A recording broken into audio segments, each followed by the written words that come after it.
Hey, baby, since you're the moderator, maybe you can mod me and the cast as we come in. Mod? Do you know how to do that? No. I'm Then you so don't. terrible. Then you don't have to. Here, let me. What What if I leave and I come back? Let's see what happens. You might Okay. blow up maybe the room blows up. I don't know. Let's see.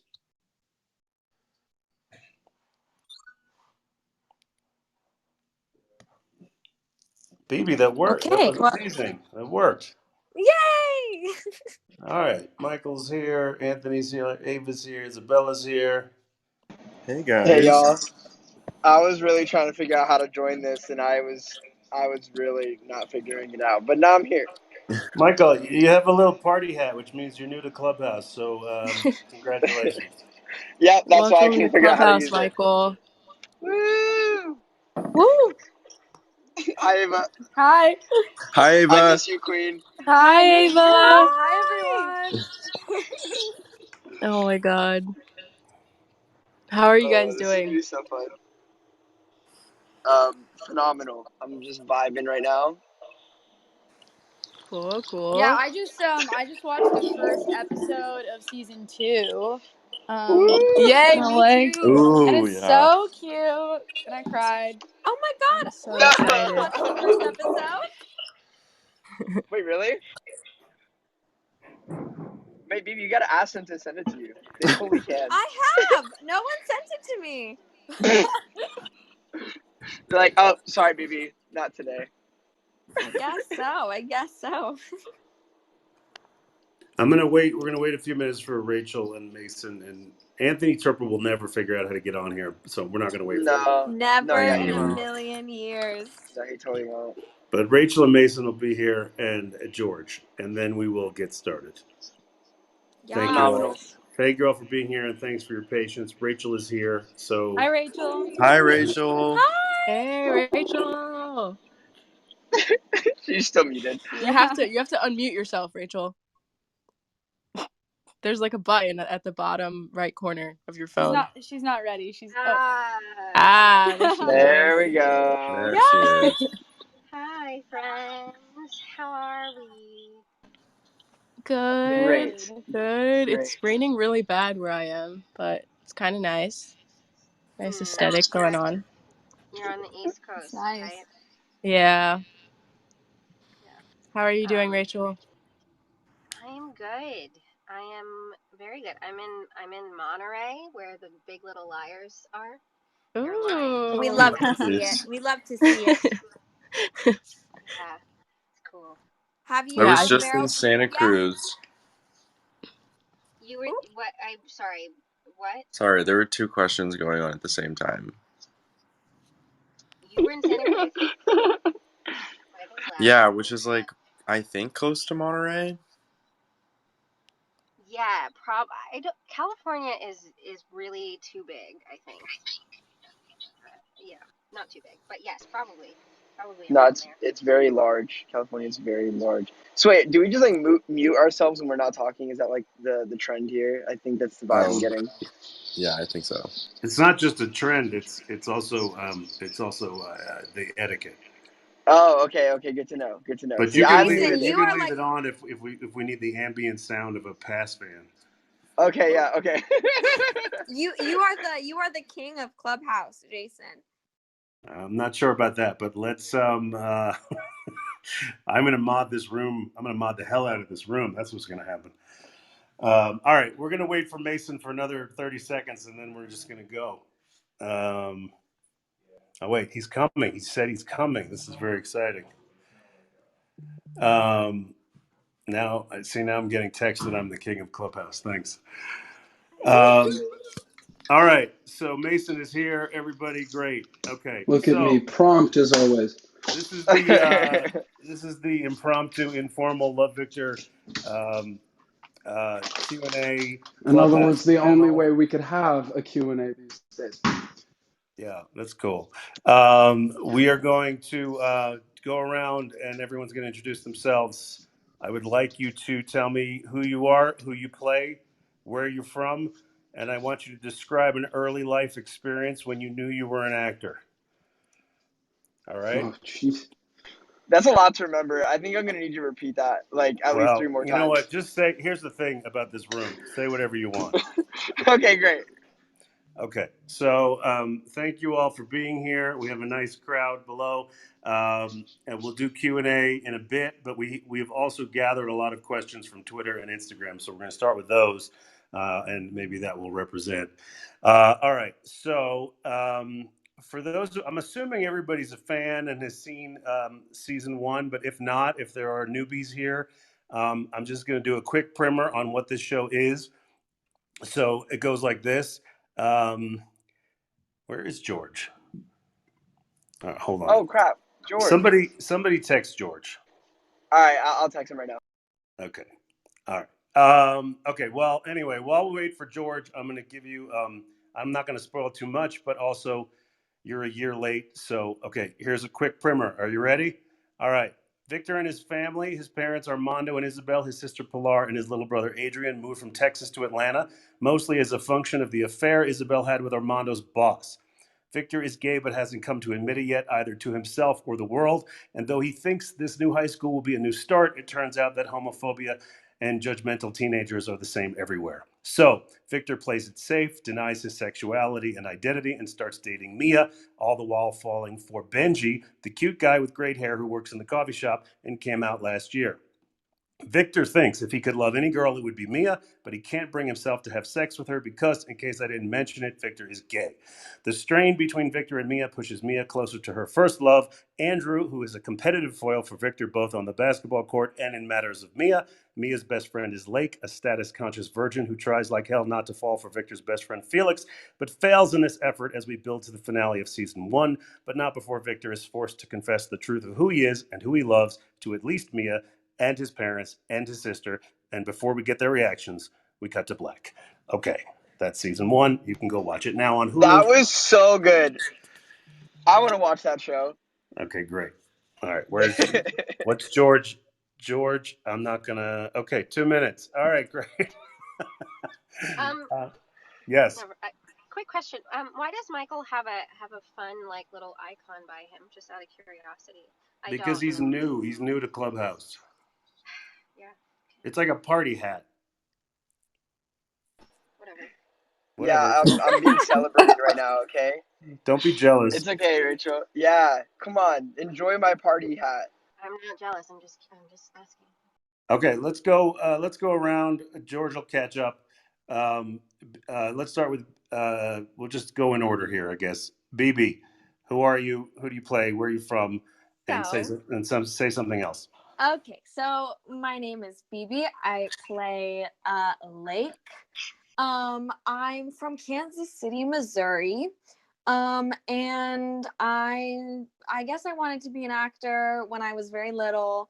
I was in London and I went to go see Chitty Chitty Bang Bang, and one of the actors like interacted with me in the middle of the show, and I was like, that's cool, I'm gonna be an actor. So that's me. Okay, thank you. That was good. I like that story. Ava.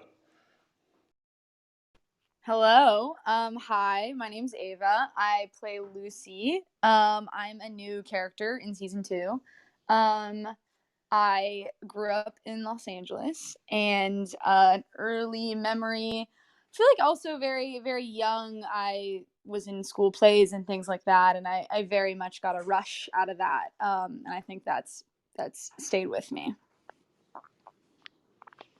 Okay, a rush that stays with you is what we're all looking for. Yeah. Okay, I love it. Anthony. Hi, I'm Anthony Kavon. I play Raheem, and I'm also a new addition to La Victor Season 2. I grew up in Orange County, and I also started acting from a very young age. I was always kind of a performer, and one day my parents took me to the LA Auto Show, and we got approached by some random lady who was like advertising her acting studio, and that's how I got started. I love it. I love it. Michael, you started acting on La Victor, right? Yeah, that's exactly where I started. And George Sear has decided to join us, everyone. He also has a party Sorry, hat. everybody. Woo! I thought it was later. I was in the gym. Uh-oh. Sorry. Rachel's All doubly right. jealous. Yeah, that's right. We all have party hats. Okay. Yeah, you guys have party hats. Okay, but okay. Hi, I'm Michael. Hi, I'm Michael Cimino. I play Victor, and wait, and then we were just talking about like how we started acting. Yeah, is that what we were Yeah, doing? Okay, great. So basically, I always wanted to be a musician, and then when I was younger, there was someone at my church that told my mom that she was hosting an acting class, and I decided to join, and I had a really good time, and I haven't looked back since. great. And Michael, how often do you have to deal with the other Michael Cimino, the infamous director? How often do you have to like field a comment about that? Well, when he died, I got tagged in all of his like Twitter posts and Instagram posts. But other than that, to be honest, not much. I used to like joke around about him actually being my grandfather in auditions, but people didn't really like that as much, so I stopped doing it. Yeah, that's because he sank a whole studio. Okay. Great. Isabella. Okay. Hi, I'm Bella. I started acting. Oh, I play Pilar on the show. Yeah, Michael's little sister. I started acting a few years ago. I don't know. I than everybody else, I think. But that's because I was a dancer first, and I was like, hey, wait, I think acting's what I want to do. And my mom helped me out, and I wouldn't be here without her. So yeah, it's a little bit about me. Okay, I love it. Thank you. Rachel. Okay. Hi everyone. I'm Rachel. I play Mia Brooks, and I'm from Baltimore. And I started acting. Well, I also, similar to Bella, I wanted to be a dancer for a while. I started out dancing. I thought I was going to be a dancer, and then I kind of just like fell into acting. It's a longer story, but I ended up going to a performing arts high school where I chose to do acting instead of dance, and I was like, oh, this is fun, and that's how I'm here today. This is good information because I was hoping that we could make season 3 a musical, and now I know we have some dancers, so we're good. Great. Mason. Hello. It sounds like season 3 confirmed. My name is Mason Gooding. I was born and raised in Los Angeles, California. Why did I start acting? I think I was just like an obnoxious kid that liked attention. When you're a middle child, all you really want is people to pay attention to you. And I think that's just bred into a need to perform. And this is probably the most deprecating thing I could do for my career is say it like that. But hey, listen, we're all about being candid on this Clubhouse. So Great. And we're just getting started. George, who are you? Hey, I'm George. I play Benji. I'm from Essex originally, and also grew up a little bit in London. Got into acting when I was quite young. I was about 10 years old. My mum makes cakes, and she ran a cake store, and she made a cake for the local drama school. And in return, I got some free acting lessons. And this director came in and ended up getting an audition through him, and then that was ended up being my first role. And yeah, all these years later, still doing it, still in love with it. Great. And the genesis of your acting involved cake, which is the most Yeah, important thing. Yeah. Okay. pretty much. Yeah. Somebody just asked me a question on my Instagram stories, which was, how often does George's accent slip out? And I would say never. So how do you do that? A lot of practice. I do it. Nowadays I do it sort of just everywhere, like whether I'm like getting a coffee or getting an Uber or whatever.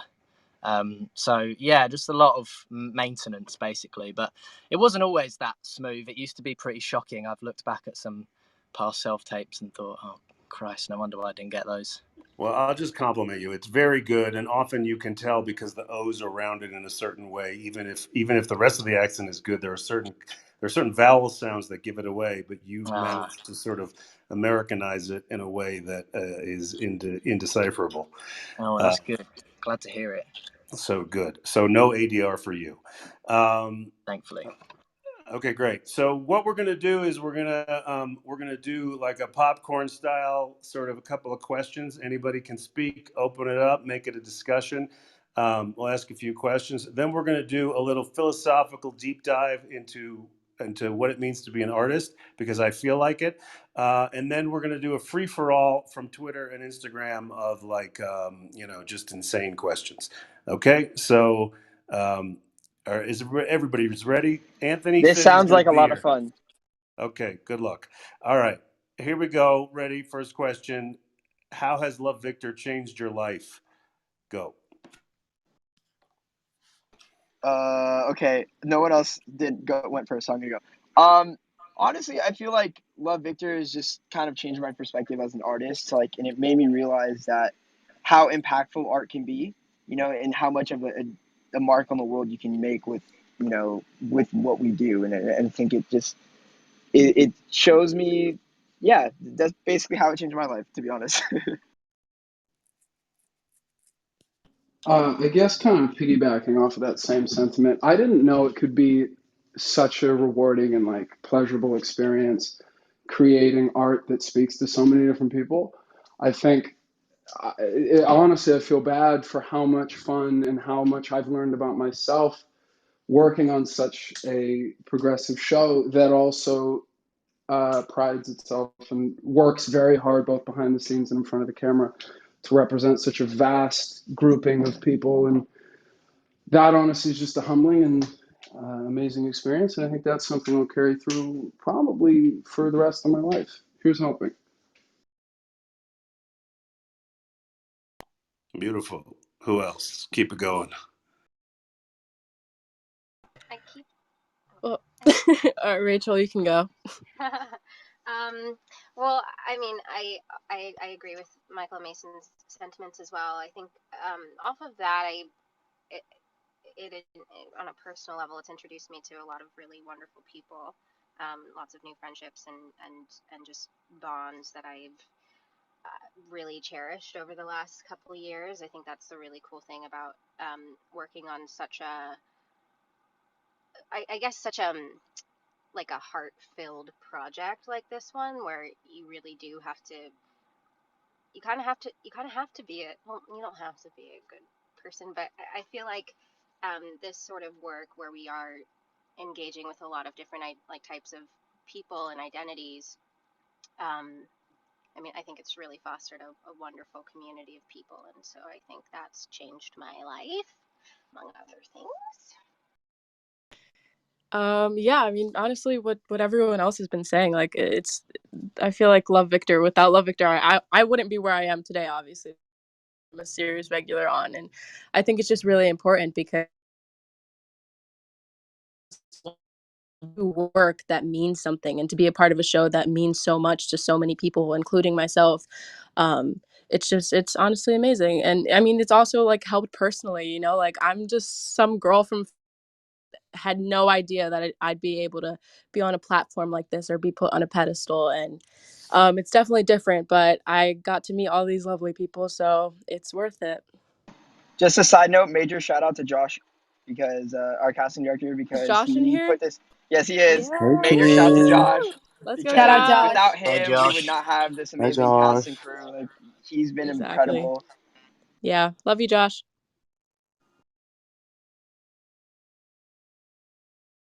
All right, Hello. I can go.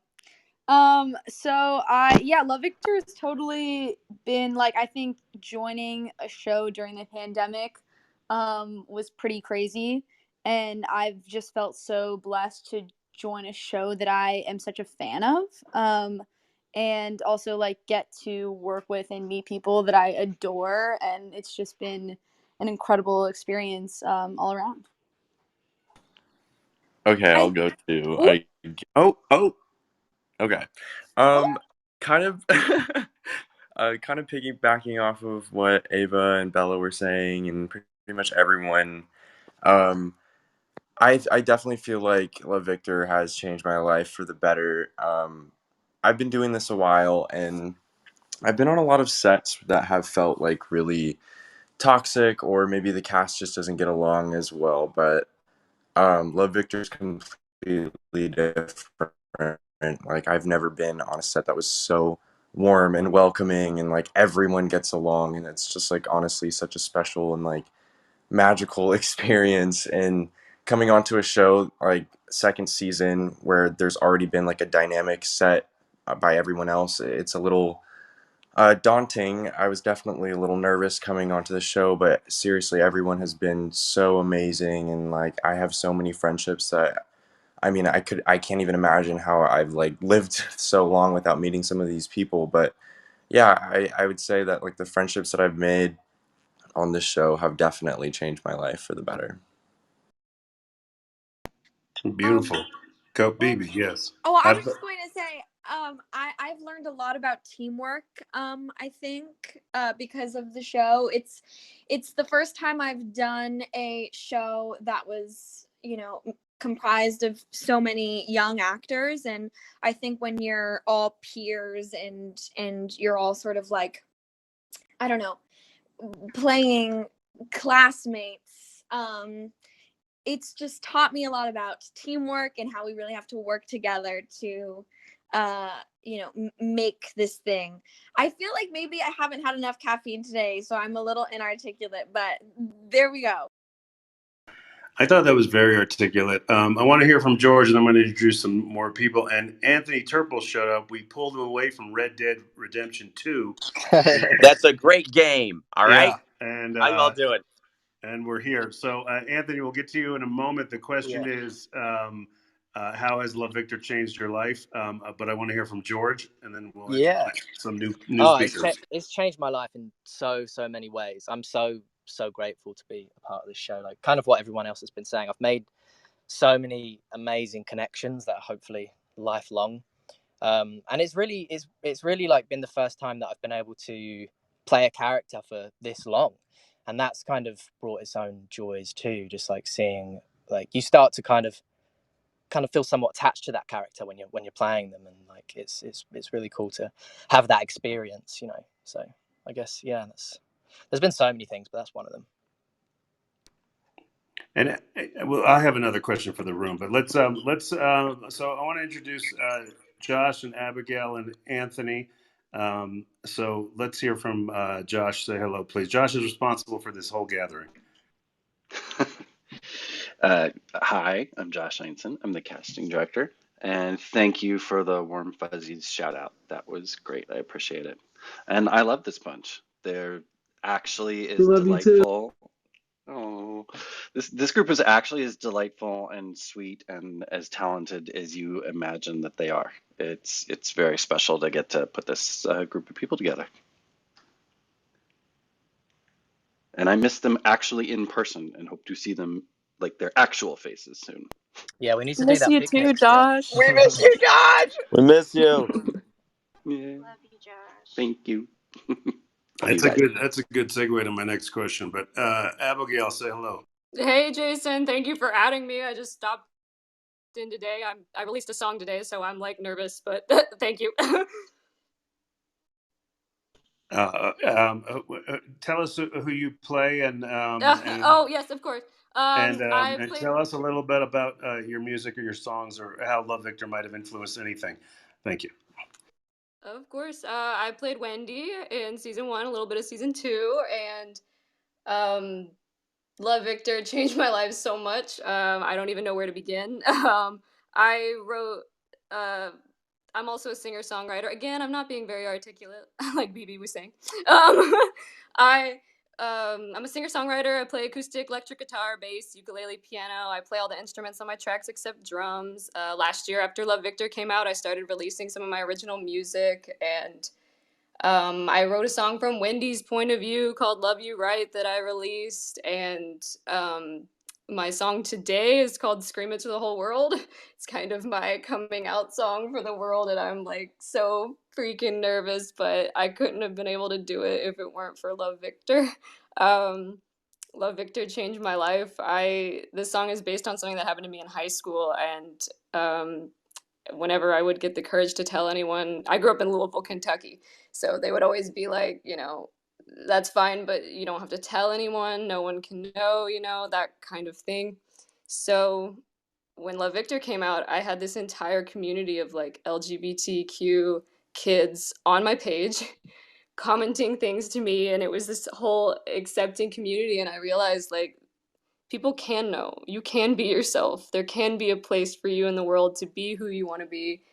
And so I've had this song that I had written about a girl in high school, and I thought, I'm finally going to release that because I love that song. And so Love Victor gave me the courage to do it. It changed my life, and the song came out today, and I'm so nervous, as you can probably hear in my voice, but yeah. Can I also say on behalf of, or sort of behest of Abigail, to Josh and the rest of the production team of Love Victor, Abigail is so incredible. Don't know if I can curse, but amazing. And correct me if I'm wrong. Didn't you just have a monologue in one of the episodes that was so well performed that they brought your talented ass back for one of the episodes? In there? Am I wrong in that, or is that exactly Oh, what thank happened? you so much, Mason. Yeah, I was cast as like 2 lines in the pilot, You accepting damn girl. right you were. Look at. Thank you. In Victor's coming out sequence, I literally just said like, Victor thinks he's gay, but I accept him no matter what. And then I had to audition again actually for episode 6 because it was a weird role. I was a theater kid with a monologue that's like, it was so, it was just weird about like, was I lovable once, Willie? And just all this like, like Shakespearean type stuff. And just because they gave it to me the night before and it was a full page length thing. And I stayed up late, memorized it. I came in and I did it in 2 takes. And so the story I was told is that I kind of got season 10 as a thank you. I mean, episode 10 as Wendy, the prom date, as a thank you. Jason, I want to know how Love Victor changed your life. That's a good question. We'll get to Anthony. We'll get to you in a minute. You need a photo, by the way. You need some kind of avatar. Yeah, I didn't realize that until now. Okay, it's okay.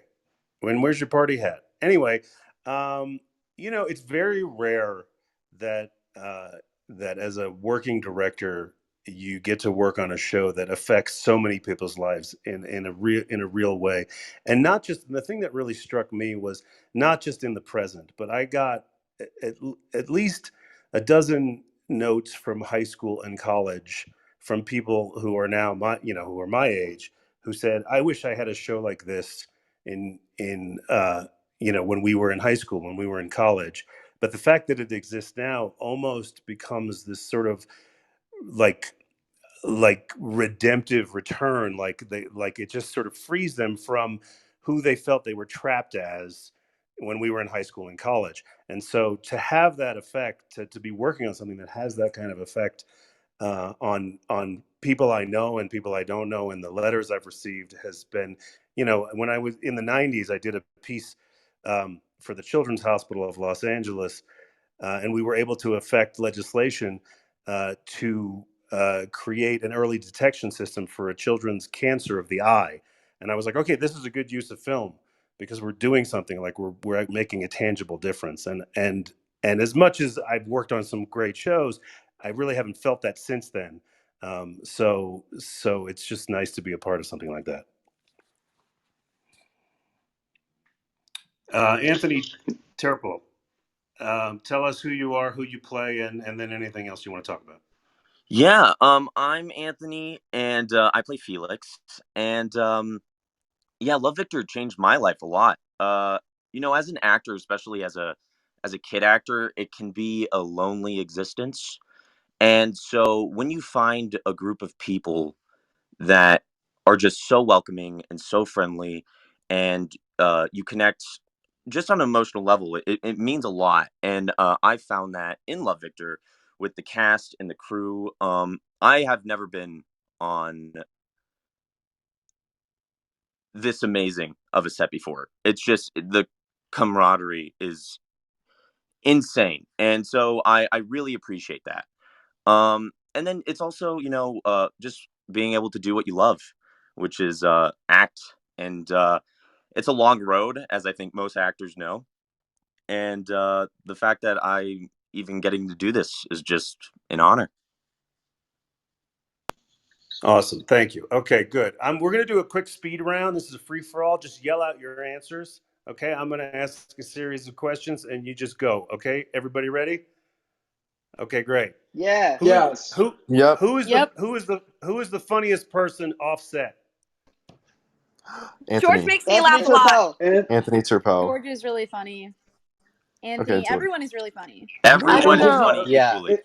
it varies on type of comedy, but Anthony tells the best jokes. Anthony Trupel. Agreed. Bella Yeah. Bella Ah, makes stop me it. laugh because Bella makes the best observations and they're so funny because they're always true. Yeah, Bella makes me Okay, laugh so too. true. Yeah. Also, David Smithyman, from the writer from season 1, he was always hilarious. That's a fact. Okay. Facts. So Bring can in we give a Cool. rivals. can we give a 3-part answer of Bella, Anthony Turpel, and David Smithyman, please, for 500? Shout out to David Smithyman. That's very good. Okay, next question. On a scale of 1 to 10, for those of you who had to do sex scenes in season 2, how comfortable were you on a scale of 1 to 10 doing hot, steamy sex scenes on Love Victor? Go. 10. 11. I love that. No, they got way more comfortable as they went along, I feel like. No, yeah, for sure. I think after like our first one, like the little butterflies were gone. Yeah, I'd agree. Okay, good. And then I have a question from Twitter for Rachel and George, which is Michael a good kisser? Oh yeah, he's a great kisser. Yeah, No Michael is complaints from my end. super long time ago now, wasn't it, Michael? I remember this. He would. Well, is that. No, he was great. He was great. He was great. Michael, you were great. We had a really good time kissing Oh my each other. goodness. I do just wish you'd brush your teeth every now and then, but Yeah, besides yeah, that, yeah.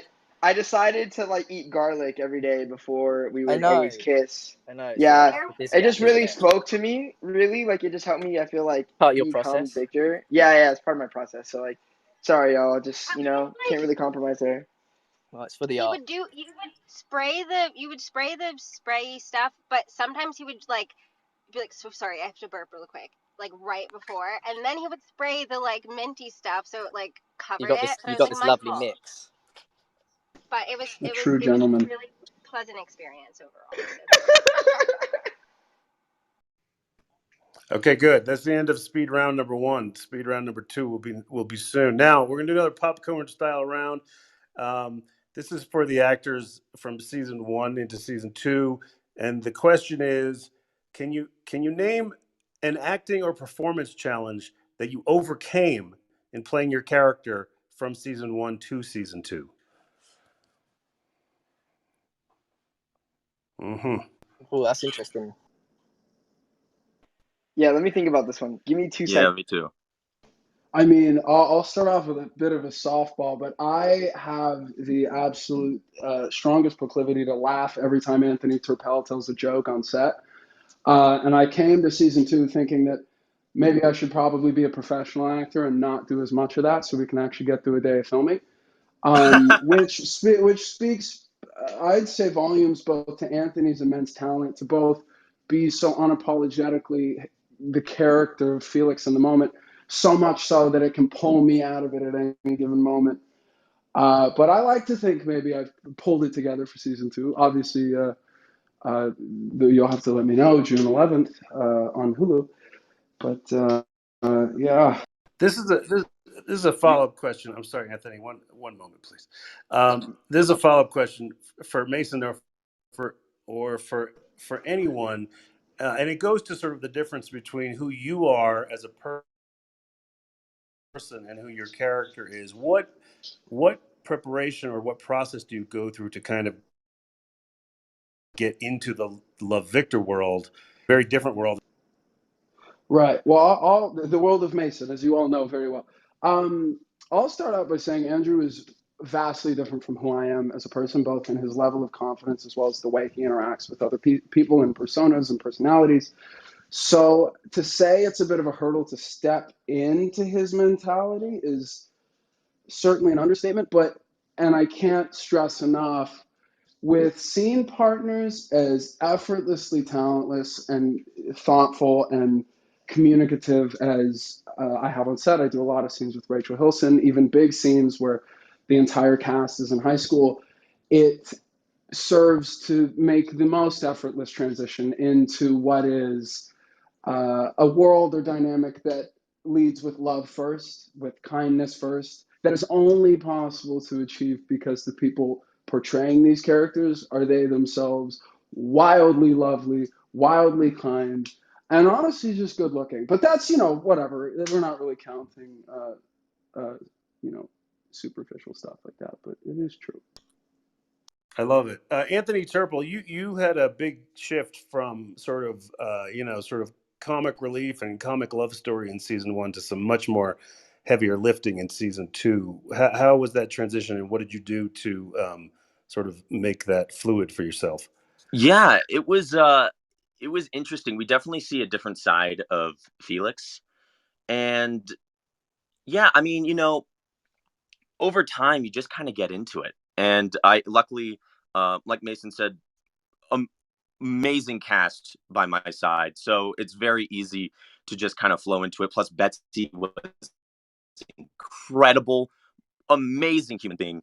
And so just because of her talent, I think it helped me look better. So so I got to give it to my cast. That really helps me get into it.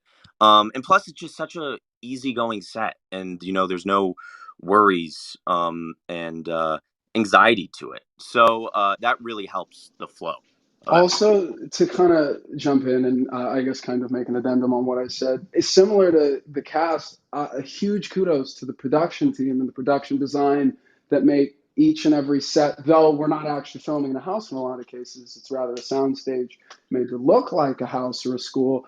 It allows the actor, I would say, due to the ease of surroundings and whatnot, to step into the character a little better than like an audition where you're standing in front of like a blank piece of paper or something. So it's really both in front and behind the camera that go into making what is a creative and fun environment to really step out of your shoes and become someone else. Cool. Does anybody spend any time on the sets when we were not rehearsing or shooting? Does it? I mean, I Yeah, don't I know. Yes. slept there. That's weird that Yeah, you would I ask slept there that. as well. Yeah, Yeah, I that's so used to funny. sleep in my bed. All right, guys. All right. I I wish was I wish I could spend more time in the coffee shop. yeah. Uh, Season 1, I was so afraid of being late that I would stay up till 5 a.m. and then because that's when studio opened, and then I would walk in and then sleep in my trailer, and that really messed up my sleep schedule. He So did do yes, I that. did. He did do that all the time, Yeah. actually. And he But I was also still late. feel like your sleep schedule was already like that. Okay, it wasn't great, but it definitely didn't help. Honestly, I used to spend a lot of time like in our off takes, like just playing the piano. I think that was something that's like was really like a goal for me last season. And this season, I learned how to play the piano a little bit more, so I was able to practice while I was on set, which was really fun. And then also just to touch base on the last question, I feel like something that I kind of overcame this season versus the last is like learning how to embrace like the strength as an actor, and like how kind of like playing into that is a little bit different, if that makes any sense, where it's like versus last season Victor was always like putting other people before him, and then this season I feel like he's putting himself first in some instances, and kind of learning how to take ownership of that is something that was interesting for me because it's something that I still struggle with like on a day to day in my normal life.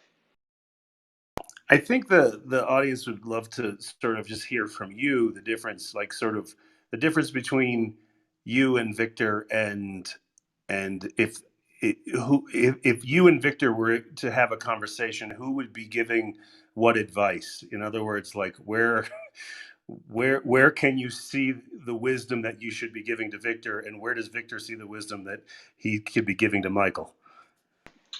I feel like Victor and I would have a lot in common because of like our family dynamics, For me growing up, not to get too sappy, but I did, kind of have like a weird childhood growing up. Like parents are divorced and all of that stuff. And I think that there would probably be the best place that I would be able to give him advice and give him knowledge, because I think, when you're younger, especially like when you're like in your late teens and your parents get divorced and you're not out of the house yet, it's like a really weird thing, because like you've always known your parents to be together, and then all of a sudden they're not, and they're acting weird towards one another and whatever else. And so thus, like I probably could have given him advice in that regard. But also I think, again, Victor could have probably given me advice and just like a lesson to be brave. He definitely has done that in spades, and forms of like going to New York without telling his parents, and just kind of like embracing his sexuality and embracing who he truly is. And I think that is something that I could probably. Amen. Amen. Isabella, can you talk about, just since we're talking about sort of parents having conflict and how it affects, it feels like you had this sort of angry snark of a teenager, but then we find out that it's also it's predicated by this sort of secret that your mother is holding in the first season. But then once it's sort of released and your parents find a way to, I mean, they separate. Um, but once that happens, it seems to free you to become more of who you are as Pilar. And I'm wondering what that process and transition was like.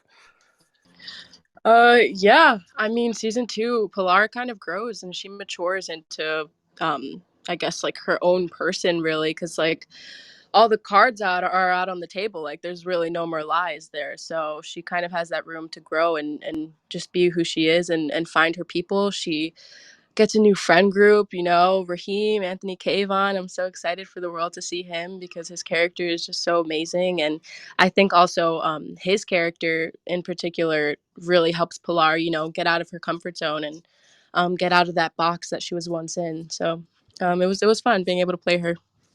Did you find that because the snark was, I mean, I know it's written in, but just in terms of your own performance, the sort of angry teenager, did you find that you had to do battle with that girl to kind of come into your heart and come into who you were as a friend of Raheem, and also the whatever love interest may occur in season 2?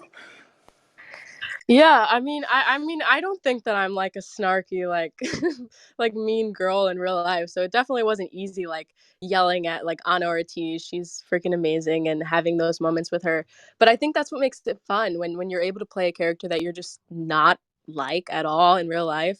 It just I think that's for some reason it's just way easier for me.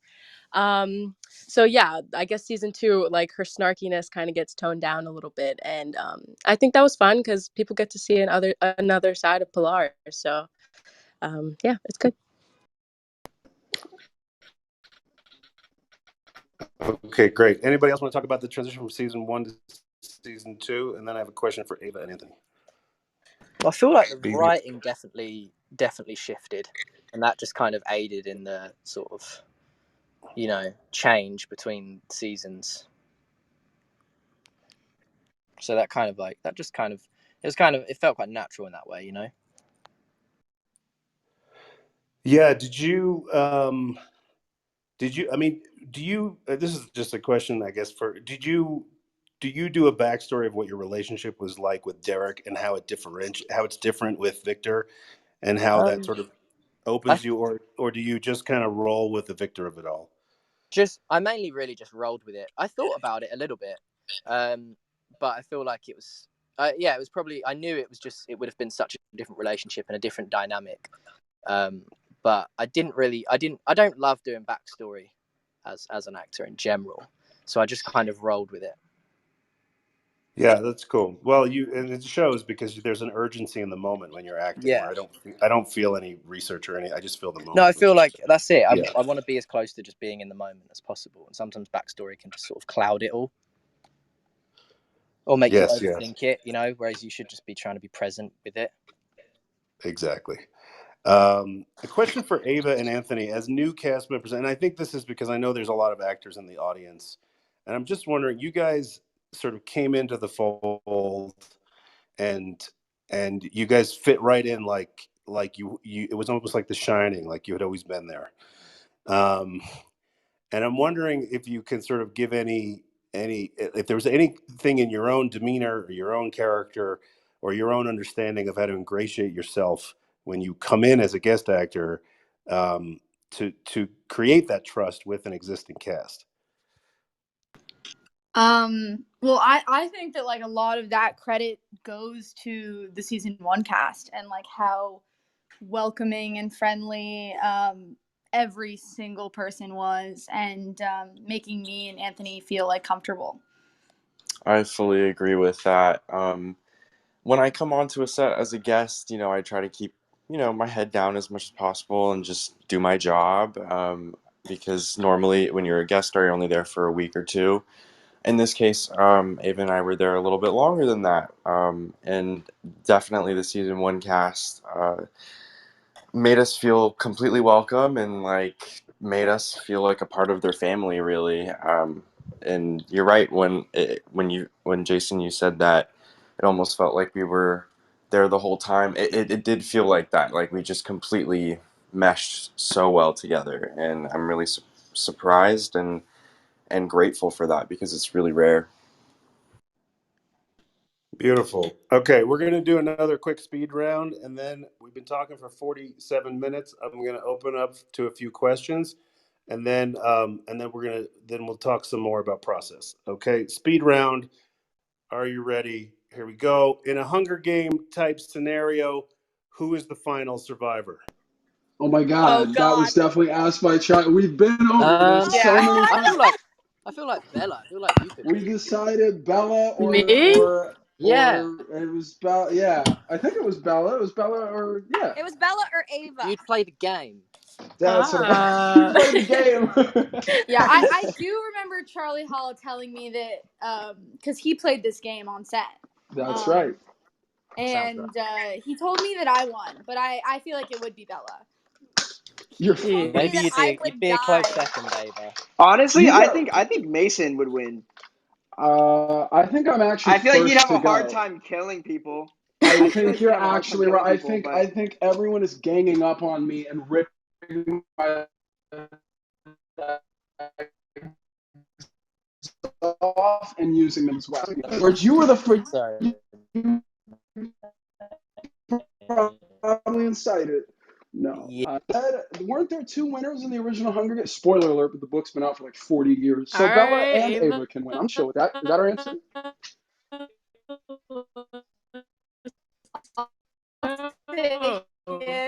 Queen. A tree or like a Oh. Oh my well, I feel like Jesus. she could just BB sneaky. be just blended, like just kind of like not. Wait, I who seems actually like agree with you, But Rachel. according like naked and afraid? I'm thinking of maybe Paul. Not naked and afraid. but according not the to naked. according to Charlie, I would have actually fallen from a tree and died whilst watching No. Mason and Charlie fight. Wow. I don't All right, like so we husbands. have our answer. I would also imagine a scenario where Rachel has like a haiku and everybody puts their weapons down. Absolutely. Yes. And then And then I would she kill gets everyone, and then I would die. Yeah. Oh my God. What?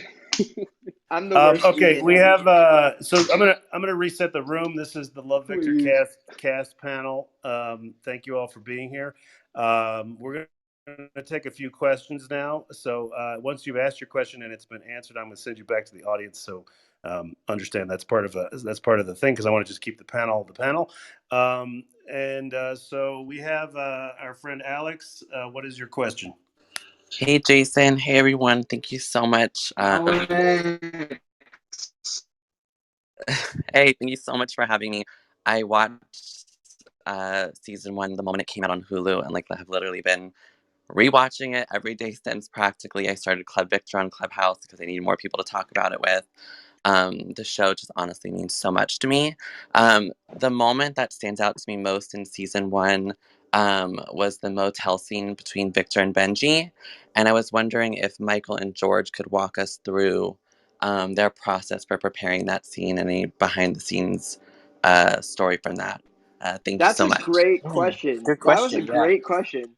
And for me, that was definitely one of the highlights of season 1.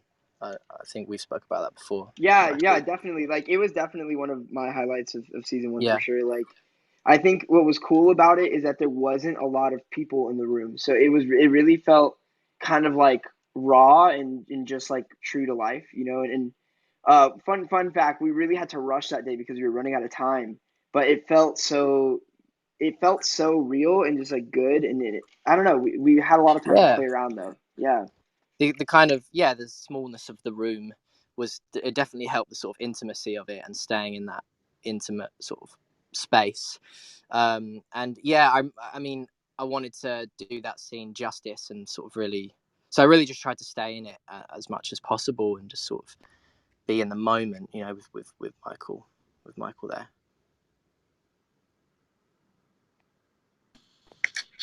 Cool. That was also that office was the office of our line producer, not a hotel It room. was. Yes, it was. It was actually an office.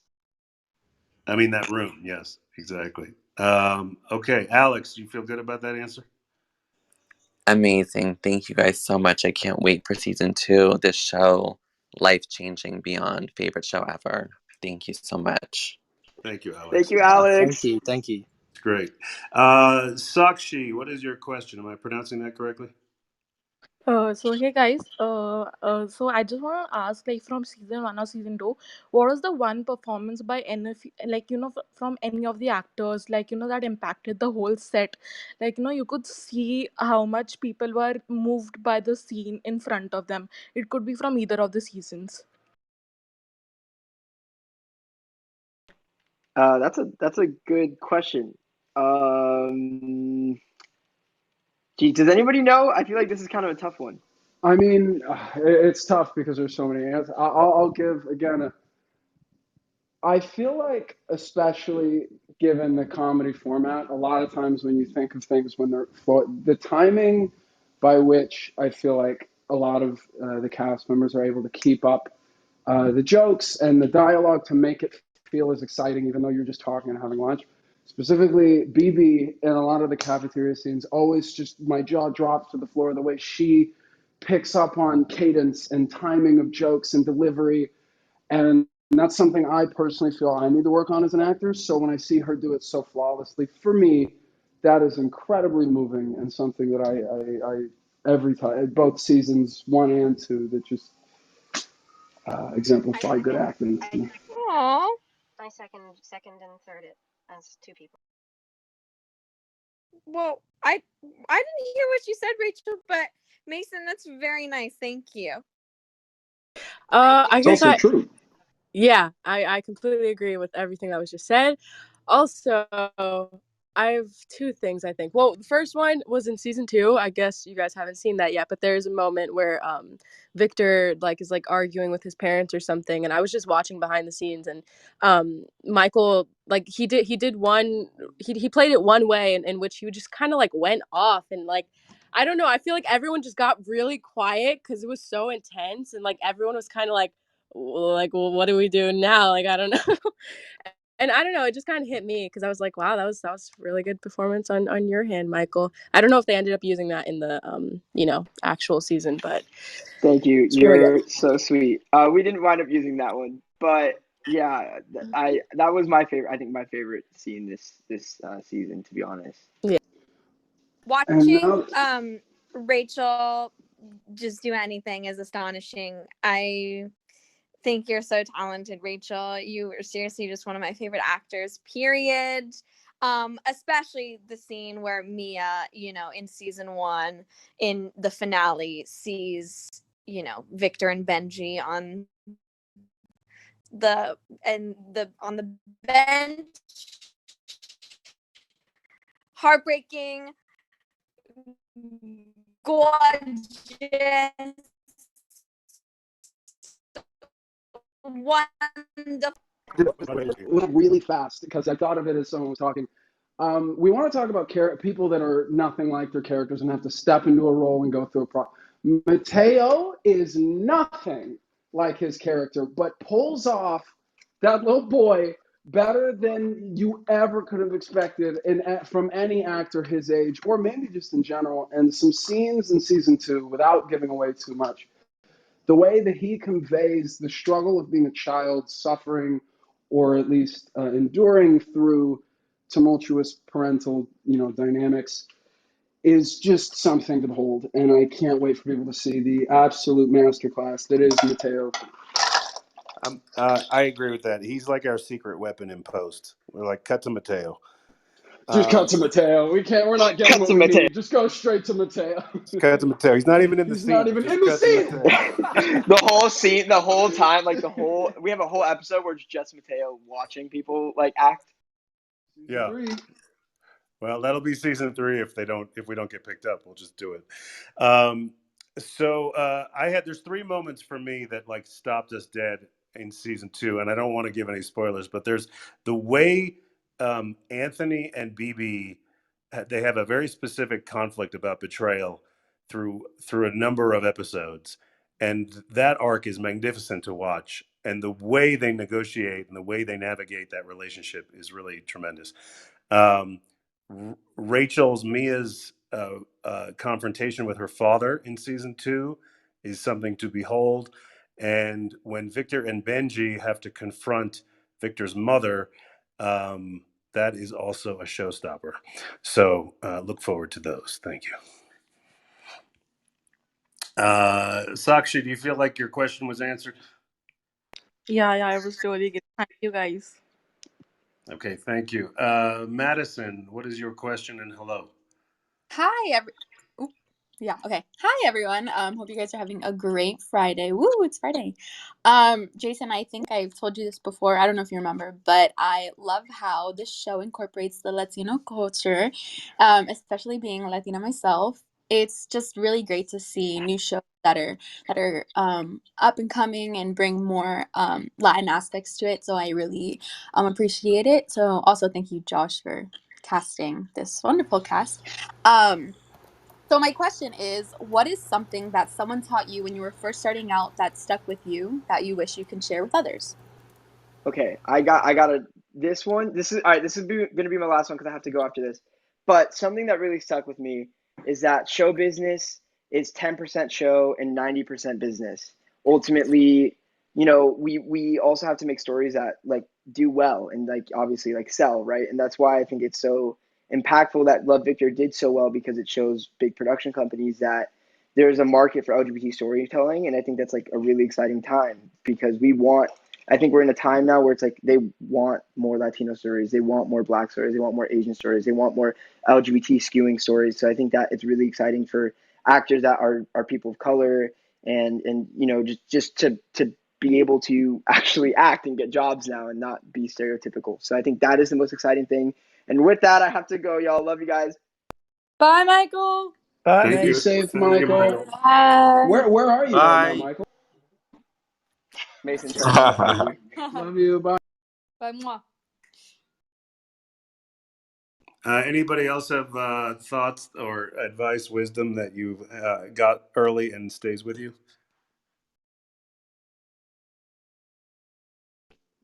Yeah, this is my dad's an actor, and his number one ethos revolves around rejection and that you deal with it all the time. His tidbit is every time you walk out of an audition room, if you have physical sides, throw them in the trash.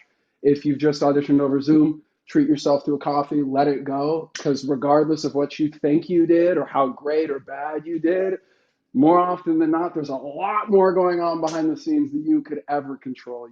All that matters is you do your best job that you can, accrue in that moment, and just be true and live in that genuinely.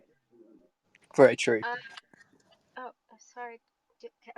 Well, off of that, off of that, this was not given to me directly. I listened to a podcast. Well, so yeah, I guess it was said at me, even if they didn't mean for me to be the audience. I was listening to this podcast with Zoe Kravitz. She was being interviewed, and she was somebody had asked her, I think, like about like advice, auditioning. I don't know, whatever it was, but she said either you were always right or you were never right. And I actually heard that recently, so that wasn't early on, but even at this point in my career, it's helpful and useful in in my career even at this point. So. What does that mean to you? Well, either you were always right for the role or you were never right for the role. And I think, like, Oh, for the role. obviously, sorry, I should have been more specific. And obviously, like, you can do your best and prepare really hard, but at the end of the day, you just were right or you weren't. And that's probably not really helpful advice because we obviously want to feel like we have some, control and we can prepare and that does. I should probably shut up because I could go No, on a tangent and get No, you're right. no. You're right. You're right. I mean, if a role is for you, it will not go past you. It will be yours. So you're right. You're either 100% right or it's not yours. Um, so yes, that's very And good advice, and it goes to Mason's point, which is chances are it's not yours, so you might as well go get a coffee. that actually just, and I'd love to hear Josh's opinion in that regard, kind of in tandem with that same conversation about letting it go and facing rejection as it relates to auditioning, because I know we have a lot of actors in here. Um, I remember auditioning in the beginning of my career and frustrating myself about trying to figure out what it is a casting director wants or what a director wants and what they want to see and what I think they want me to portray in a scene or in a moment. And it wasn't until my, then manager and sat me down and said, "Well, how good does it feel to sit and figure out what someone else wants from you?" The answer was not that great. So he said, "Why don't, if you think you're going to fail anyway because of the odds being so heavily stacked against you, doesn't it feel so much better to try something that you feel that you want to do that makes you feel correct the way you would do it?" And I'm not a casting director. I'm sure there's a million reasons why you should probably figure out what they want. But when you're going in for that first audition, I'm not a director either. It might behoove you to just show them who you are and what you have to offer so that they can go off of that. Take it away, Josh. Well, thank you, and you're spot on with that.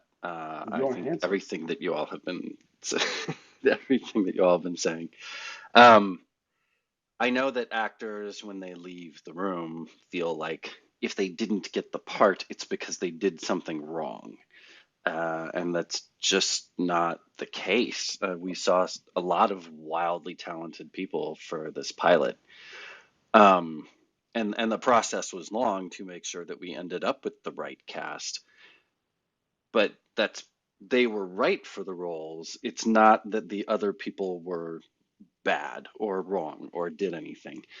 Um, and I think I think Jason's right. Statistically speaking, odds are bad that you will get a role. And if you can't learn to enjoy the few minutes that you're auditioning, this is going to be an ultimately frustrating process. Like you still enjoy that you had that little opportunity to be creative, and then you're either right for it or not. But it's not because almost never it's because somebody screwed up or did a bad job. Um, yeah, that's just part of what walks in the room. I can't wait for this conversation to turn into worst audition stories. Those are my favorite. This will be so fun. Anyway, Yeah, well, every once in a while somebody does throw a bone, but usually throw a bone, that's oh not Jesus! that's not what happens. Throw a bone or bring a gun into an audition. Don't ever do that. Never, no I weapons. actually, Josh, I remember when I auditioned for Andrew the very I first think time. there's a writer on a show that is still under a couch because an actor brought a gun into an audition. Oh, No way. Yeah. Okay. Madison, has your question been answered? I feel like there Yes. was some wisdom there. No, yeah, definitely. I really appreciate it. And for whoever brought that gun, that's a little weird, and maybe Yeah. they should have done that. I never forgot it. Okay, Yeah. good. Let's go to Paige and we'll do a few more questions and then I have some questions. Hey, this is Paige. Thank you so much for having me. I just wanted to start first by saying why I watched this show. It was Alex who was up here earlier, and if you see the Club Victor PTRs in the audience, he has started a club on here, and I have worked with and spoke with Alex a ton of times here, and he, like, I trust his opinion so much, and he's like, you've got to watch this show, you've got to watch this show, and I was like, okay, but what does this show have to do with me? I'm a mom with 2 kids, like, why do I need to watch this show? And I watched the show and I came to him bawling because there was one scene in New York when Victor went to New York and he got that hug. And for me, it was just like, I hope my kids don't have to go to New York to get a hug for who they are. And I thought that scene was just like so, I mean, it just penetrated me. It was so beautiful and so important. And I just think that on this show, what's very fascinating is the side characters. It's not just one love story or, one just like plot based on 2 different characters. It has a lot to do with the ripple effects of coming out and things like that. So I just wanted to know about the intention around the Felix and the lake and the Mia and how that was all figured out and what you guys felt about as a responsibility as portraying those characters.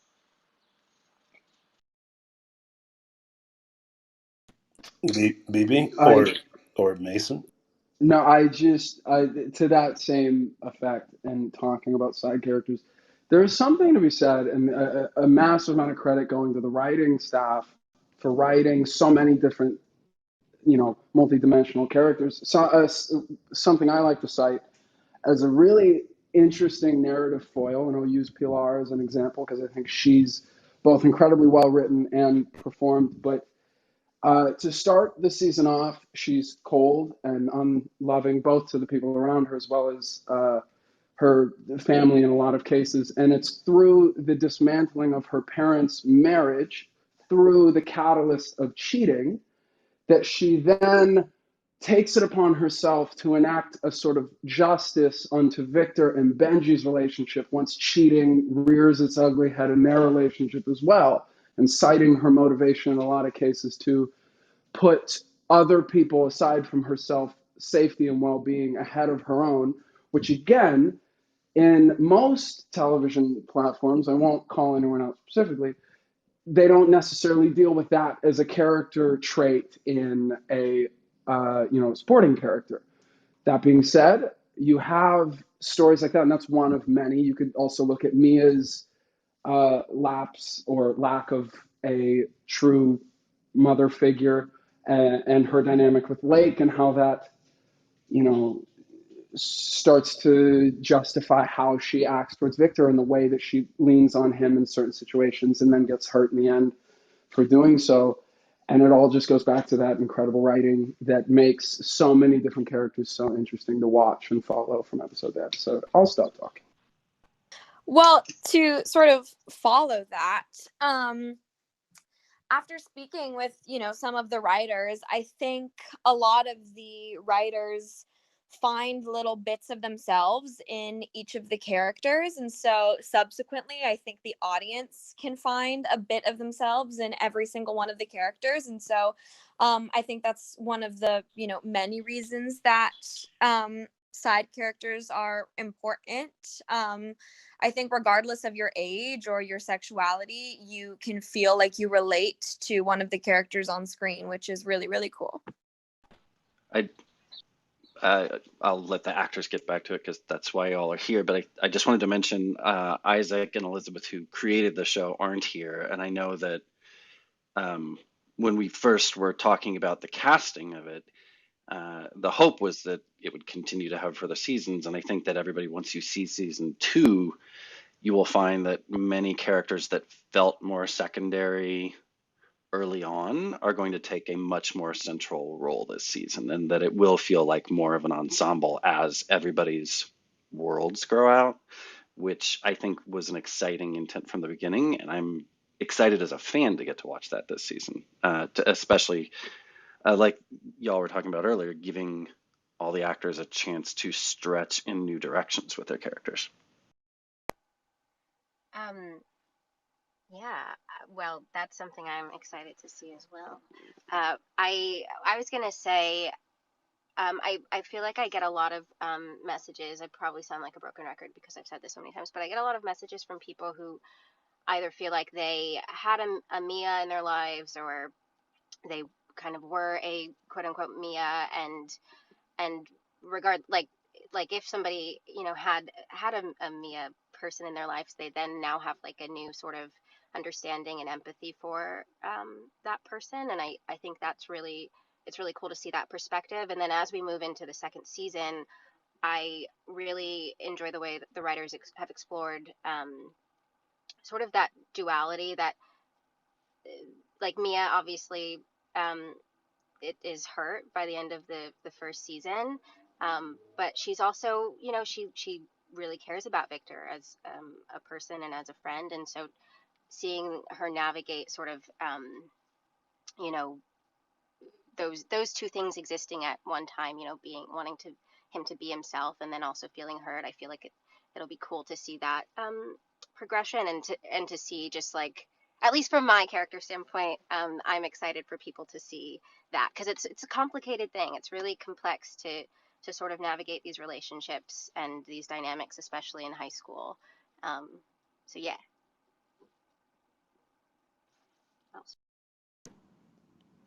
That's really lovely. I think nobody asked me, but I'll answer anyway.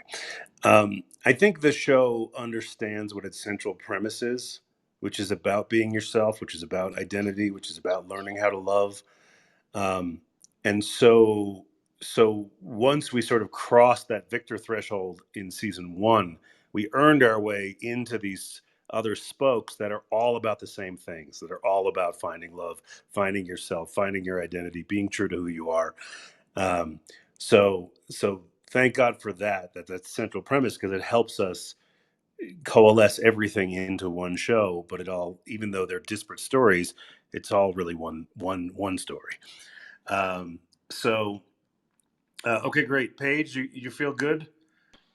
Oh, so good. Thank you guys so much. This was wonderful. And thank you for having this space. I hope you do it again. Thank you, Paige. Let's do 3 more questions, and then for those of you who are waiting in the queue, we will get to you on the next Q&A. We're going to do a couple speed rounds before then. Sarah, hello, and what is your question? Hey everyone, I'm so glad to be here. Thank Is you that for giving us. Sarah Tepper? Oh Oh my hell yeah, it is, Mason. What the Yeah. Oh, Oh, welcome to the dark side, man, of Clubhouse. look at you. All right, tell my brother I say hi. Bye. Of course, of course. Yeah. So thank you so much for having me. Y'all's chemistry on screen and off screen is like so palpable. I just like love hearing your banter. This is back to kind of like y'all's character development. I wanted to know, since like you guys work on these characters for weeks, if not months, if there's like aspects or moments where your Love Victor personas bleed into other projects you work on throughout the year and or throughout your everyday life. Yeah, I act like an asshole all the time, so it helps to kind of like stay in that character, No, yeah, it's fun. It's funny how acting on different roles, especially when they, kind of are in the same age range, high school, 17, 18, how you start to realize certain quirks and foibles you have to articulate certain emotions or things that like a teenager in this setting, in this world would. And there are definitely times where you'll do a take of something and you're like, why did that feel so off? And you're like, oh, shoot, that's because I'm definitely thinking of Andrew and his confident ass, or, whatever, what have you. It's all a big pot. You just pick the right ones at any given moment, and you try and hope your scene partners can pick up the pieces.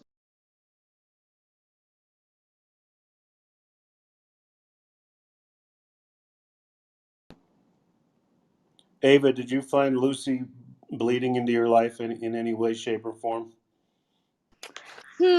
Great question, Jason. I'm not sure exactly. I think Yeah, maybe the opposite a little bit of where I felt like I could bleed some of myself into Lucy. But yeah, I mean, I think Lucy is a really like honest, straight up person. And so I guess like I think I enjoy that quality of hers, and when I can do that in my life, it's nice to. I don't know if I'm making any sense, but yes. Yes, you are making sense. Anthony, was there when just in terms of your own background, was there anything you brought to Raheem, and is there any sort of cross pollination in making that character come to life? Absolutely. For one, I thought it was really special. I had never seen a breakdown go out for an Iranian character before. I've always played something that, other than what I was. And so to be able to like finally get a chance to do that on La Victor was really special. So I found that I spoke to my dad a lot about some stuff and figured out how I could bring in some of my own personal experiences into, Raheem. But going off of what Ava said, I think I found myself having a lot of Raheem bleed into my personal life. I just really love his confidence and his ability to be so direct in what he wants. And that's something that I'm learning and something that I've been learning from Raheem. And so I think that's really special. Yeah, Raheem's arc, I mean, it's very exciting to watch. Just watching him sort of come into his own is a thrilling arc. So very well done. Um, Turple, I have a question for you. There are some moments in season two where you are so how do I put this? You're so angry about some things that have gone down that you're genuinely like terrifying and dangerous. And I'm wondering, are you terrifying and dangerous? Well, I hope not. Yeah, season two, Felix, he has a bit of a switch, and you see a different side to him. And what I really wanted to do with the character for season two was, because in season one he was supportive, he was loving, and that doesn't go away. But I wanted there to be in not an angst, but something that's just, and I don't even want to say a flaw, but just like this, like humanity about him, and the pure, like everything that's going on in his life, and him just yeah, getting angry, which we haven't really seen that of Felix yet. So I really wanted to show that other side of him. uh so yeah, Well, I and didn't know it was terrifying. he also Felix is caught in this like impossible dilemma where he's forced to sort of choose some kind of allegiance or alliance with either the first love of his life or his mother, and um, it's again, it's really great to watch, and the way you sort of fight it within yourself is as compelling as how you sort of fight with all the characters. Yeah, thank you. Yeah, 100%. Yeah, it's definitely like it's definitely what's the word for it?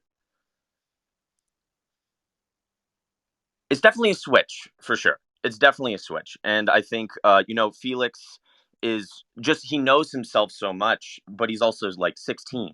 So so in season two, where he's really finding himself and growing into his own, and I think it was great writing, and yeah, I really appreciated playing that.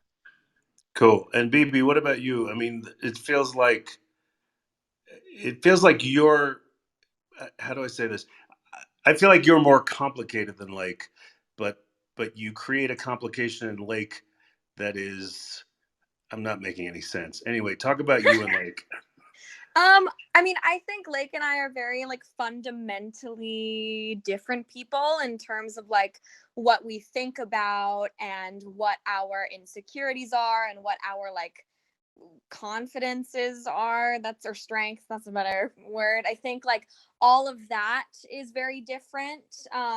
Yeah, fundamentally, I think we're just very different people, but I think we share a same energy and a same love for like frivolity and fun and people. And yeah, I mean, I think she's wonderful, and I have a great time playing her. You both have really good one-liners too. Thanks. George thinks I say "what's the crack" a lot too often. Nah, not too often. I think just enough. Um, I have a question for George, which is, whose hair is easier to do, George's or Benji's? Oh, the ultimate question.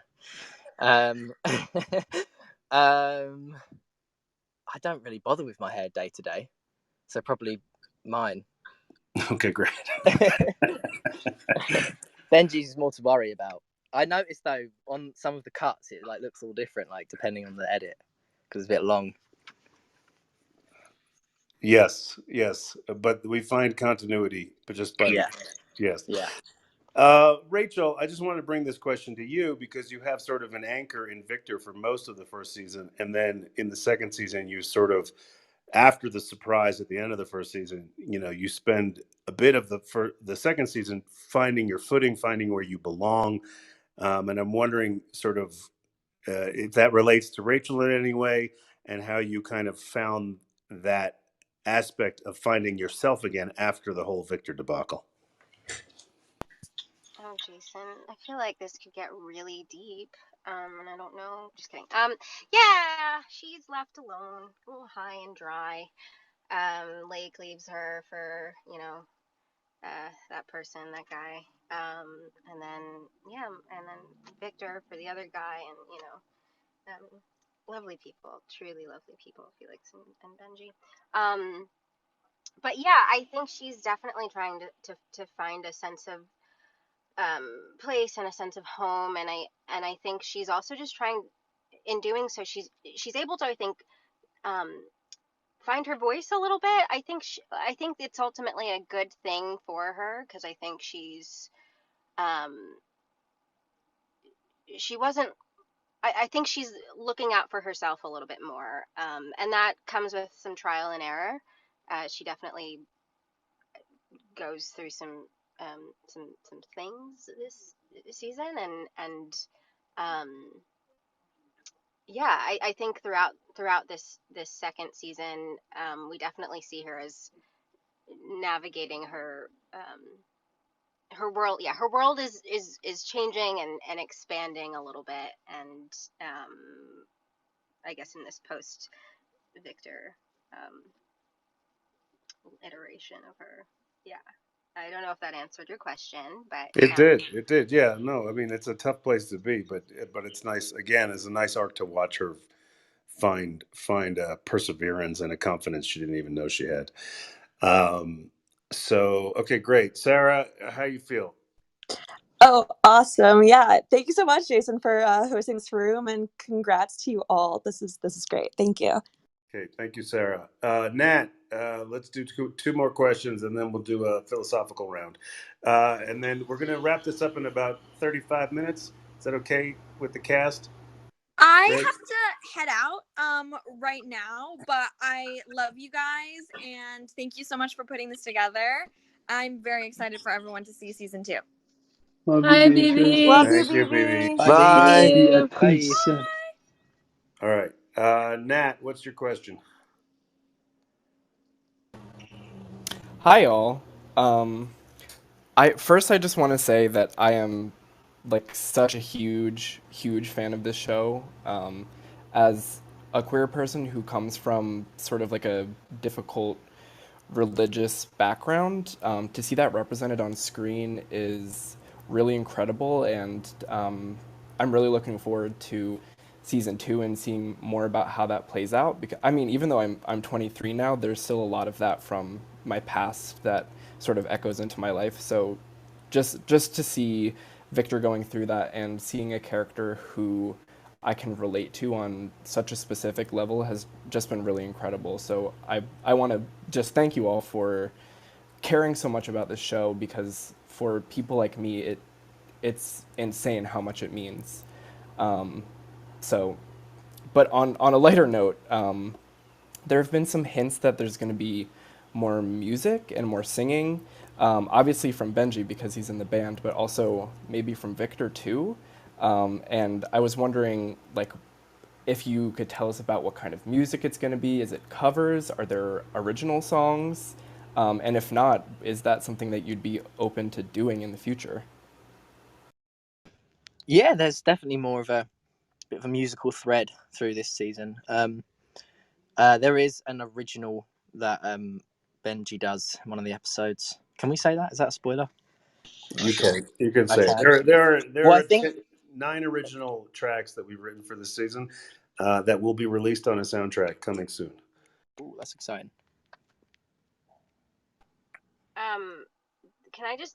I don't do anything musical in this show, but we have so many talented musicians in the show.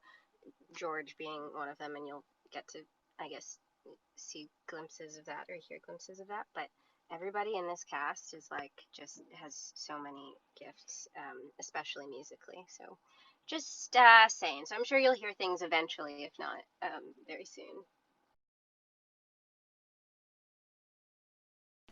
Yes, I predict there are 2 musical moments that will go viral. I'm not going to tell you what they are. So maybe I'm right. Maybe I'm wrong. We'll see. Okay, Nat, good questions. Levi, what's up? Hey guys. Levi, hi. Sorry, Oh I my should gosh, hi say Levi. that Levi is a Guys. real life friend of mine and extremely talented actor. And okay, now I'm gonna mute myself. Congrats on season 2, everybody. Very happy for you all. And to everyone else involved. My question is, who messed up their lines the most during shooting? Or if you guys have any funny on-set mess up stories, I would love to hear those. You want to out yourself, or you want to let us? All right, what are we saying? There we Who do you guys reckon? I'm gonna say, well, season 1, I feel like Michael and also Anthony Turpel has there's at least one moment where he what was the Oh word, my Anthony? god! What was the What word? was it? It's simpatico. He I for will some never reason live just that could Being down. not nosy say now. simpatico, and he just kept saying simpatico, and I swear we took 50 takes, and Yeah, it was a very long day. that was a rough day for me. Pulled through. Yeah, I would probably be on that list. And Michael and me make each other laugh a lot, and so it's definitely fun. I hope I don't bother people too much. But yeah, we get the work done. I definitely have She. more of those moments this time around. There was one word that was a struggle for me this time. Marcona almonds, which I'd never heard of before. Am I even saying that right? Is that what it's called? Yes, that's correct. Okay, cool. They're delicious. They are really good. They actually gave me a pack at the end. Props. Shout out to Props. Okay, cool. All right, so we're gonna do a quick round while we just have the panel, and then we'll do a few more questions to wrap it up. So let's see. I'm gonna call your name, and you're gonna tell me. Okay, ready? Here we go. George, what was your first impression of Mason? I remember him being really confident and just a lovely guy. I first met Mason at the read through, and I just got into town a few days before, and he was very welcoming, very lovely. And then he took us to a really good food spot. So, cheers. All right, you'll get your check in the mail. Thank you for that, George. Okay, yeah, And please. and Mason, what was your first impression of Rachel? Rachel Hilson is wildly intimidating, if for no other reason than she looks wildly intelligent and talented. So I'll be honest, on the first day we got to set and we got on the lunch, and I saw her walk on a set, smiling, looking like she knew exactly what she was going to do in that scene. And I went to say hi, didn't come out, just waved at her, walked right by, and I was like, that girl's going to upstage me every time we're on screen together. And you know what? I was right. and that's okay. Rachel's incredible, and my first impression of her only echoes that sentiment. I Well, like it. mine's quite different of you, Mason, so I don't know if you wanted to say all the Rachel, things. what's your first impression of Mason? Just terrible. Honestly, I cried. No, Mason is great. My first impression of Mason. I also met. It was the first day of yeah, first day of shooting. Well, I feel like I have a couple because I came in a little late, and so I met some people on the first day of filming, and I mean, I think I was intimidated by Mason. Oh, I saw him do. Oh, do you guys remember the courtyard lunch scene in the first season when he's really mean to Michael? Um, Yes. I thought I was just really like blown away by Mason's performance, like especially seeing it live. And so I think I was just really like, oh wow, he's great and he's got such charisma. So I think that was it. I love it. Isabella, what's your first impression of Turple? My first impression of Anthony Turpel. I just thought he was a cool dude. I don't know. He was if I'm gonna be honest, I don't really remember. He on the first day, I feel like Anthony and I didn't really talk a lot. Well, I didn't really talk at all. I was kind of super quiet. So, but he was cool. I mean, he was really really nice. I just felt like warm welcomed from everyone.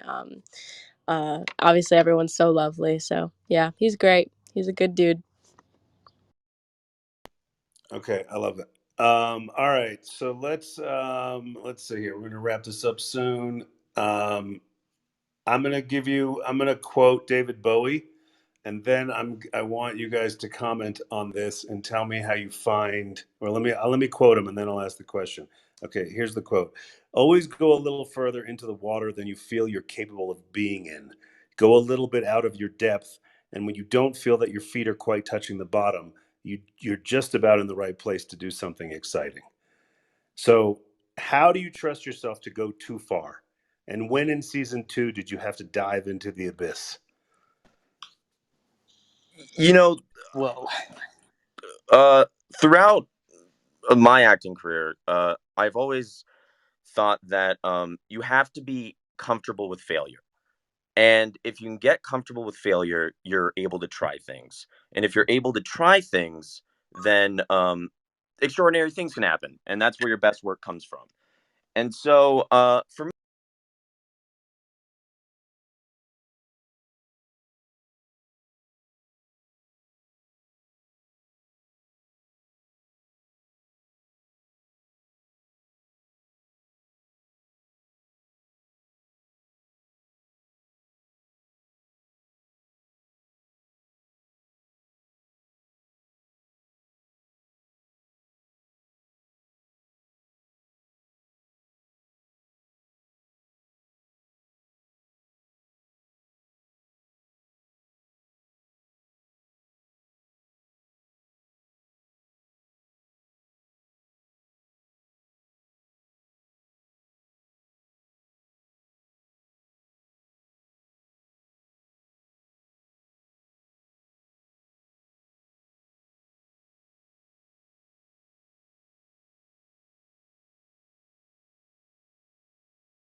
viewer that came up here to ask a question. Alex, I'm a member of his club, and he recruited me to watch the show. And I guess I just wanted to.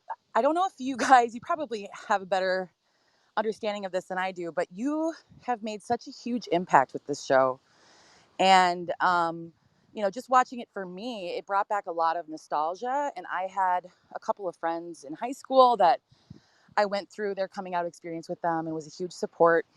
And I guess my main question is, when you guys made this, especially the first season before it came out, did you realize the impact it was going to have and how much this would mean to so many people of all different ages and backgrounds? And yeah, that's my question. Thank you.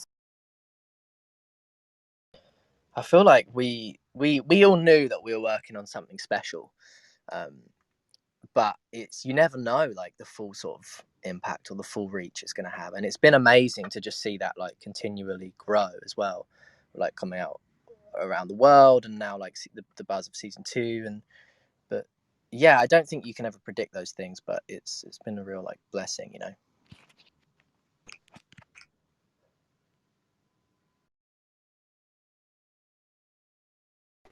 I don't know if the actors share this experience, but I find that that the experience of sort of knowing you're working on a show that is important to people is something that happens after the fact or after a day of shooting. It's when you're in the work, you're just doing the work. I don't know. For me, at least, I have to honor the moments that we're playing and make them as real and as truthful as possible. I'm not thinking about the effect the show is going to have while I'm doing the work, but afterwards, it's lovely and it's important. I don't know how the actors feel about that. I, uh, maybe it's because my job is earlier, and I'll let the actors speak to it. But I lost a lot of sleep during the casting of this one because I knew what these characters were going to mean to the audience later. And maybe it's just my own growing up as a young gay guy wishing this had been on my TV, like some people have spoken to, but getting this one right meant a lot. I think you hope every time you do a job that you find the honesty and the truth both in the story being told as well as in the characters you're portraying, so that the people watching it can find something they maybe didn't know about themselves or a truth that they thought wouldn't go recognized in a media landscape, which is why ultimately hearing you say that it meant that much to you. And the fact that I see it, look at that Club Victor ABI, incredible, by the way. That is why we do it. That's at least why I feel the show was made in the first place, was to act as that beacon of hope and inclusivity and love that so many people, Josh hinted at it, didn't have when they were younger. We're lucky that we live in a time where you can make a show about finding yourself, your identity, both socially, sexually, emotionally, romantically, and have it be beloved by so many people to a point where you can have an AVI that says Club Victor and have that be a beautiful thing recognized all across the board. So ultimately, thank you for bringing that up. Thank you for saying that. That's what it's all about. Cool. Thank you. Tabitha. Hi everyone. First of all, I just want to say thank you, and I'm a big fan of the show. I'm from Brazil, actually, so the show is huge here in Brazil too, even though it's not in a regular streaming from Brazil. People love it here, so shout out to Brazil. And actually, I want to know two things that they're kind of linked to each other. Since we're in the middle of a huge pandemic situation, so how was for you to retake everything in the middle of it to record the show in the pandemic, and between the topics you had in the second season, which one of them that are different from the first one that you think that the fans will be most excited to see, and why? That's it. Thank you.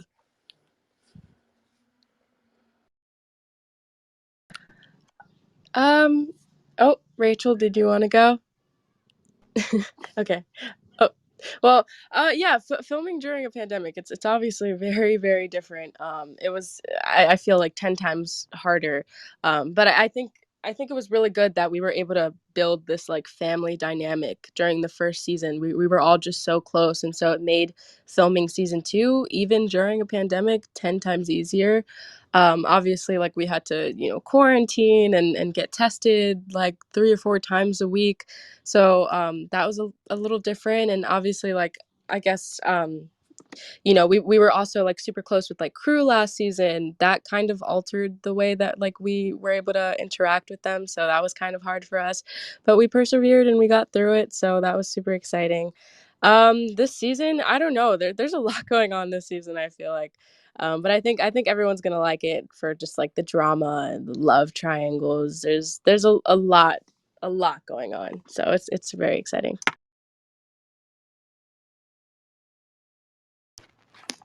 Yeah, about shooting in a pandemic. I think one cool thing was that the cast was kind of like in a bubble.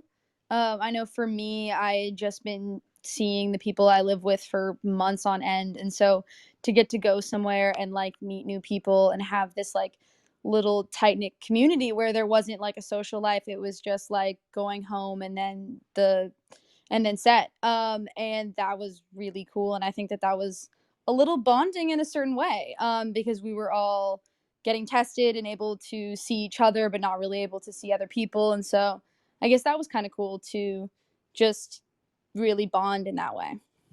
Basically, we were forced to love each other, and I wouldn't have it any other way.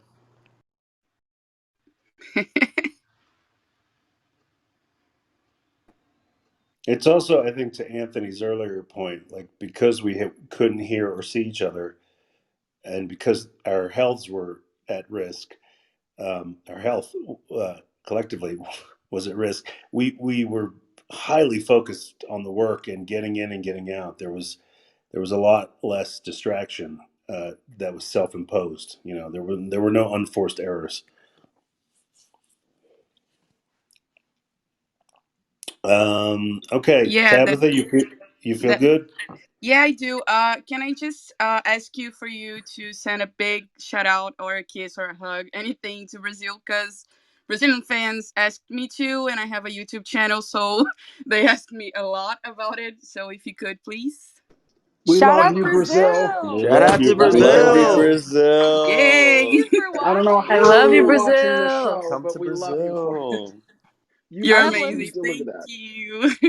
y'all I've are learned so amazing many fans. Brazil words just from the show because all the Brazilian fans were tweeting at me, and I have learned so many like Portuguese words. So Like simpático.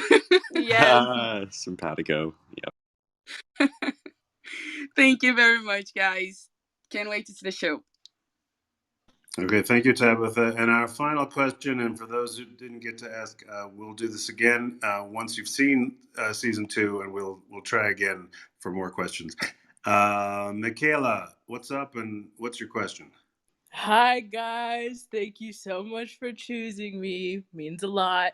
I'm actually in the process of starting a Love Victor podcast, so there's a chance.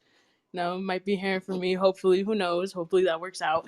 Um, so a huge theme that like I've noticed throughout this entire panel is that a lot of people see themselves in these characters, and with that, a lot of people project themselves onto the characters, including sexualities, to characters that aren't even like canonically queer. So I was kind of wondering, like, what are your guys's like thoughts on people who like maybe like headcanon like your character as like with like their sexualities, and kind of going on with that, if the writers were open to making more of the main cast queer, what ships would you like to see? Because I am the leader of non-canon ship. Lake and Mia, 100%. Yo. Oh my That's all god, I gotta say about Leah. that. Yeah, Leah. Leah's where it's gonna be at. Jason and people. Anyone listen? Yeah. Well, there are some things coming that we don't want to speak of. We can't really talk No, about it right now. Might be some other ones that you can Yeah, ship. I I mean, was but gonna we say, could ask What Anthony. Jason said. Yeah, we could ask Anthony Turple if Michael's a good kisser, but maybe we don't know. He is. He's a great kisser. That's what everyone He says. gets a lot of good feedback. That guy. Yeah, he really does. Yeah. on the topic of, I guess, shipping, I mean, I feel like to have a fan base as dedicated as one that is willing to delve into the characters and put themselves in their shoes and, try and orient their understanding of who the character is and the persona with, their truths and who they are.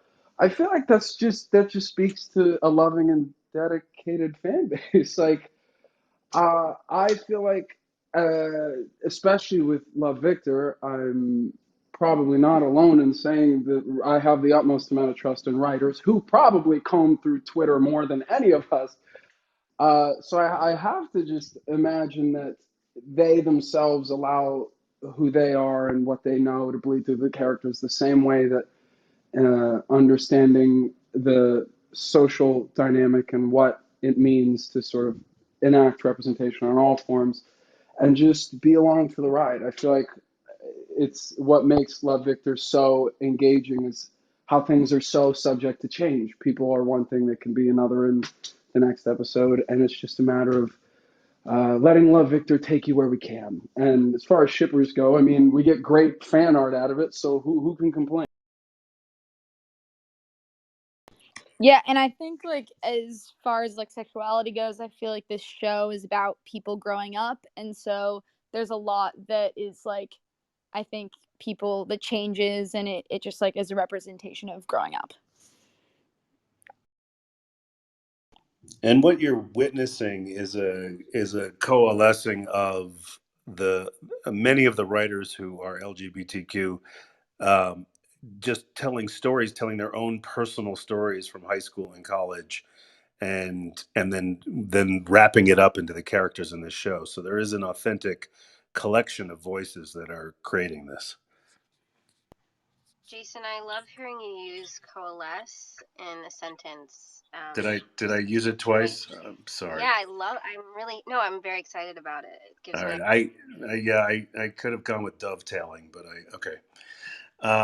Michaela, thank you for your question. Let's end this panel with I'm going to do another speed round, and then everyone can say final words. Michaela, thank you for your question again. Okay, so here's a speed round. Are we ready? Okay. If you could take an object from the set, what would it be and why? I would take the walkie-talkies. I still am eyeing those. I'm going to see if I can find them and if they'll let me have them. But the walkie-talkies would be cool. So in the coffee shop, they have like croissants, but they're fake croissants, obviously, and they're little squishies, and they're just so nice and satisfying. I also did take a candle from set because it smelled really good, and I still have it, and I light it every day. So, fun fact. I'm glad you picked Oh, up we've on been those looking for that. croissants. Yeah.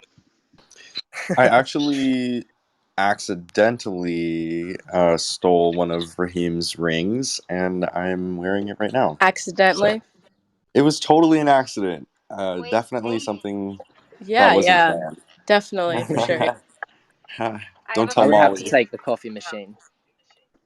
I mean, That coffee machine is a vintage espresso machine, and you should take it. Can I call dibs on that? Yeah, you got it. Okay, amazing. don't. Thanks. I actually want to get this out now. Do we all steal socks from set? Because I steal Yes, socks Yeah, from set. all the time. 100%. 100%. All Okay, the great. Every time. I time. did, and Wow. then eventually I was like, Yeah, I'm I have sorry, so Noah. many We steal, it's socks. not sustainable. which is great. No, it's great. It means I don't have to go sock shopping. It's true. Okay, great. And final speed round question: where can you stream Love Victor season 2? Hulu! Hulu. Hulu. Hulu. June Okay, great. 11th. Quibi. Disney plus Quibi. Star. Yeah, Yeah, Disney Disney Plus Plus Star. Star. All right, who said Quibi? Amazing. R.I.P. No. All right, good. This has been a fun panel. Thank you all for being here. This is the Love Victor cast panel on Clubhouse. Thank you, Jason. Thank you Jason, for thanks putting for this hosting. Yeah, together. thank you, Jason. Thank you, Sure. Jason. Thank you, Thank guys. you, Hi, Jason. First Jason. club If house anyone has experience. any final We'll do thoughts, again. Shout out Abigail. What you said earlier was really amazing, and congratulations. Oh, Shout thank you out so much. On your John. new song. Yeah. Congrats. Thank you. That's dope. It's called Scream It to the Whole World. It's pop punk. Woo. I hope y'all like it. Scream Stream it. it Gonna stream it now. on Spotify. where can we Thank you, find it? George. Spotify? Yeah, everywhere. Spotify, anywhere. All YouTube. Napster. What's platforms. it called again? Can you remind me what it's called? Yeah, Scream It to the Whole World. Oh, well, Okay. listening to it right Woo. now. Yay. Okay. Awesome. Well, all right. Bye, All guys. right. All right, Bye. guys. Thank you, Peace love. Thank Yeah, you Jason. thank you, all. Thanks, guys. Jason. See you Bye. Thanks soon. all for coming. Bye. Bye. Bye.